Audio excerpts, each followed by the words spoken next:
So that's about Rabb. Then about the word Al-Alameen. How is that translated, Rabbil Alameen? Anybody know? Lord of the worlds. The problem with the word worlds is not a good translation of the word Al-Alameen. If you want to say worlds, the Arabic word for that is Al-Awalim. But the word here is Al-Alameen. Alameen means worlds of people. What Allah is saying is different generations and different nations. That's Alameen. That's why Allah says, أَنِّي فَضَّلْتُكُمْ to Bani Israel, أَنِّي فَضَّلْتُكُمْ عَلَىٰ الْعَالَمِينَ. I gave you preference over all the other nations. Every nation is called a world. It's really beautiful. Every generation is also called a different world. If you ever talk to a senior who's like 70, 80 years old, tell me what life was like when you were young. And he'll start by saying, oh, it was a different world. It was another world back then. We landed here. We came to Malaysia. We came to Singapore. We look around. We're like, this is another world. A world we didn't know. A world we're not familiar with. We don't just think of it as another country, we think of it as another world. As a matter of fact, in the United States, I lived in New York most of the time, and in New York, you don't say hi to people.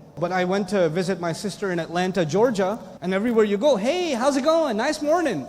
And that's just how they are. It's a different world. I would go off to California and the streets are actually clean. I'm not used to that. I'm from New York. There are palm trees and there are people that are smiling. It's all wrong. Everything's wrong about that place.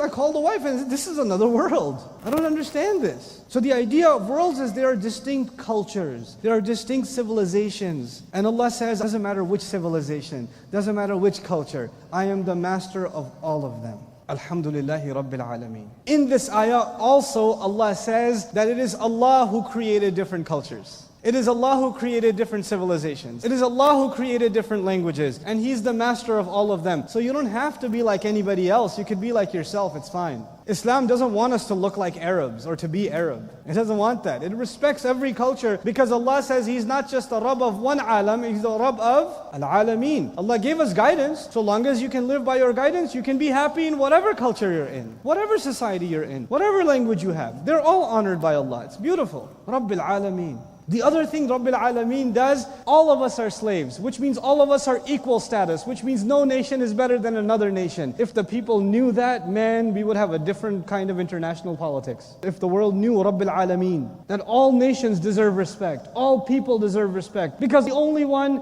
that put all of them in place is the Rabb who takes care of all of them and gives all of them gifts and guides all of them and is the authority over all of them. So why do they have to fight over authority over each other? That's all. It's so beautiful. Just Alhamdulillahi Rabbil Alameen, just that. Now that He's described Himself as Rabbil Alameen, the next part comes along. What is that? Ar-Rahman Ar-Rahim. Oh my God. You better be ready for this. After this one, I'm going to give you a 2-minute break because you need to process this.